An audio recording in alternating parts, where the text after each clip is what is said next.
Kaizakaiza daholo e, eny e, efa nampiandriantsika elaela ihany angamba ny tenanay fa tonga angamba ity fotoana tsy maintsy resahana amin'izay hanamoahana an'ity teo amin'ny teny malagasy dia ezahana ilay izy mba hazava. Ialana tsiny dieny aty am-boalohany sao dia misy zavatra tsy voazava araka ny tokony ho izy fa ezahana adika amin'ny teny gasy ilay izy na izany arany tsy adinontsika fa terme anglais sy français daholo no tena miasa aty amin'ny son sy ny MAO satria miresaka logiciel tsika dia zavatra voalohany resantsika androany aloha hoe configuration-na carte son anao amin'ny logiciel anao na intégré io na externe. Jerentsika voalohany aloha ny sonara satria ny sonara no tena fampiasako miditra ao amin'ny option dia audio dia par défaut aloha izany tokony hirehitra ity zavatra ity. Raha tsy mirehitra io dia tsy mandeha izay ny son, na raha tsy mirehitra io dia tsisy zavatra izay amin'ilay projet, ohatra hoe vide ny piste tsisy ninonina eo. Fa misy pilote maromaro, mode pilote maromaro amin'ny sonara, option dia audio dia avancé. WDM-KS ho ana carte son efa somary taty aoriana, externe WASAPI Windows audio, ASIO na io carte son externe koa satria misy ASIO spécial miaraka amin'ny carte son externe na MME 32 bit ho an'ny système 32 bit ihany io zany na installation sonara 32 na 64 ny système anao fa raha vao 32 ny installation dia mandeha foana izy. Izany hoe ho ana carte son intégré na carte son efa somary talohaloha ny MME 32.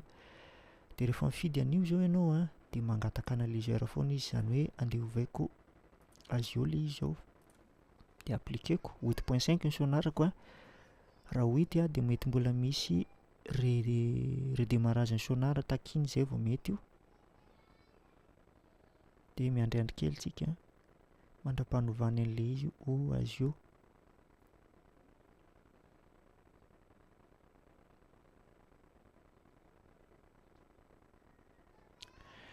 Eto ampiandrasana an'ilay izy eto ihany tsika dia efa miteny fa tsisy safidy ratsy izany rehefa hanao son amina logiciel anankiray fa jereo izay mamety anao, jereo izay nahitanao avantage, jereo izay nahitanao problème.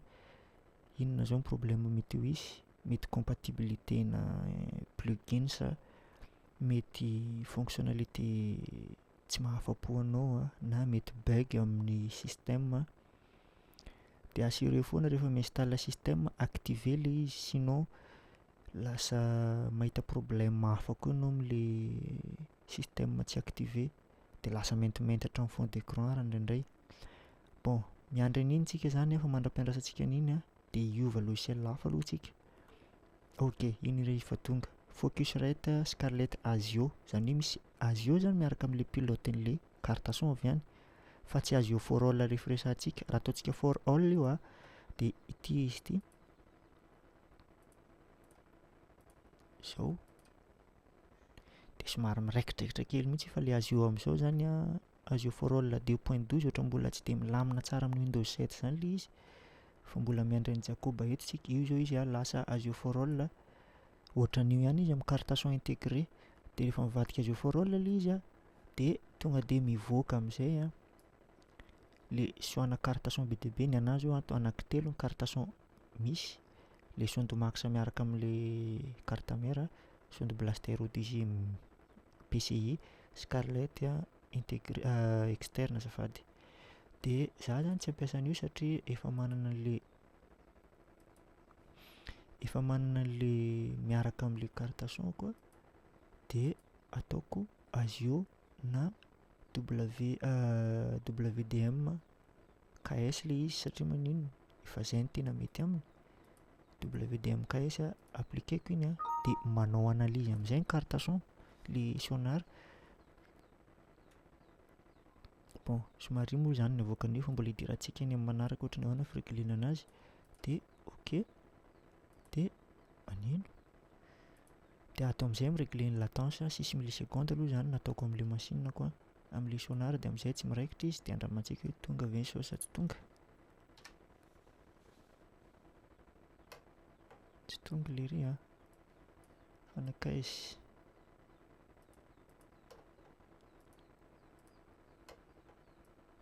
Ok, tsy tonga zany izy satria maninona be dia be ny logiciel misokatra ato fa ohatran'iny ny fireglena anazy zany hoe rehefa miova fotsiny pilote-na son anao dia tokony handeha amin'izay izy rehefa avy eo fandramantsika atao iny rehefa avy eo na somary ovaintsika azy eo kely. Bon, raha aty amin'ny Pro Tools indray ohatran'ny hoe ahoana indray ny fanaovana azy? Atao nouvelle session. Ok, dia omeko anarana anankiray fotsiny a.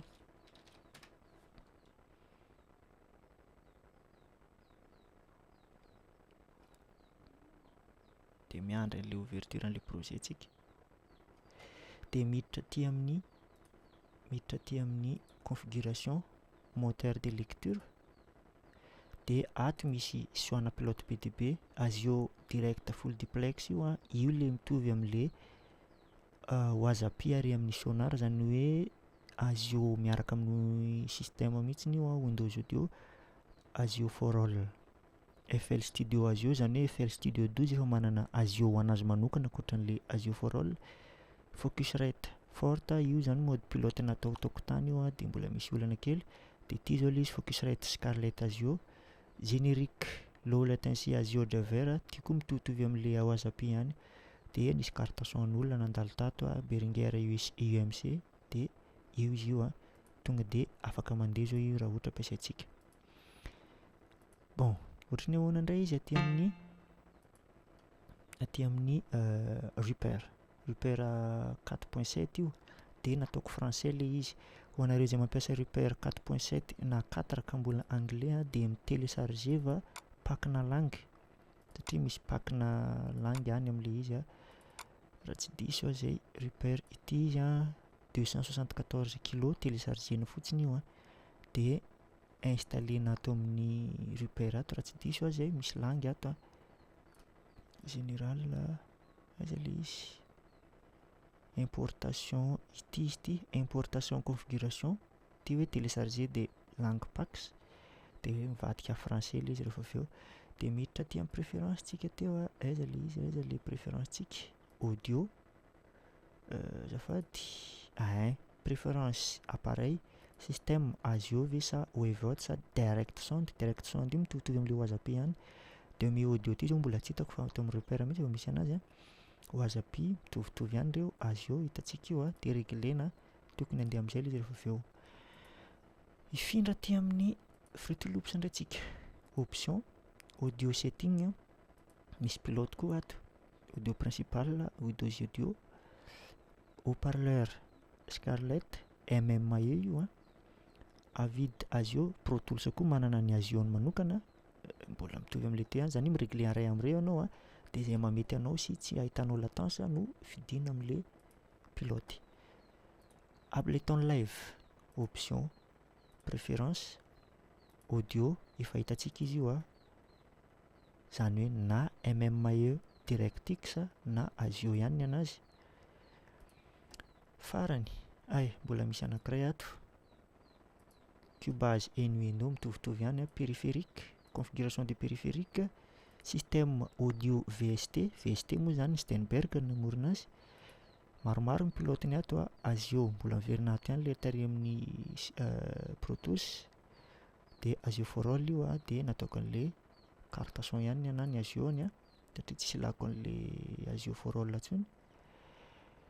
Dia misy anankiray koa ato, Studio One, tonga dia ohatra hoe configurer l'interface audio, dia mifidy anankiray eo ianao a, Azio ve sa Focusrite ve sa Windows Audio ve sa UMC, ilay carte son Behringer tamin'izany, rehefa vita iny a, mandeha ho azy ilay izy. Dia ohatrohatr'izay angamba ny configuration-na carte son. Tsy hitantsika zao fa vao nifermeko ilay Pro Tools dia nandeha ilay Sonar. Inona ny antony? Satria mifandray ilay Azio an'ilay tato sy ilay amin'ny logiciel sasany, dia mifanindry ilay izy, samby logiciel na son ireo, dia mifanindry ilay izy tsy mandeha. Mino angamba ny hafa mety tsisy problème na configuration intsony angamba antsika antsoantsy. Ho an'ny Sonar X4 manokana dia miditra préférence, édition, préférence, dia any misy hoe matériel ny reglena an'ilay son. Mino angamba fa mety tsisy olana intsony angamba ny hatreto ho an'ny fireglena son. Mankasitraka antsika rehetrarehetra ary.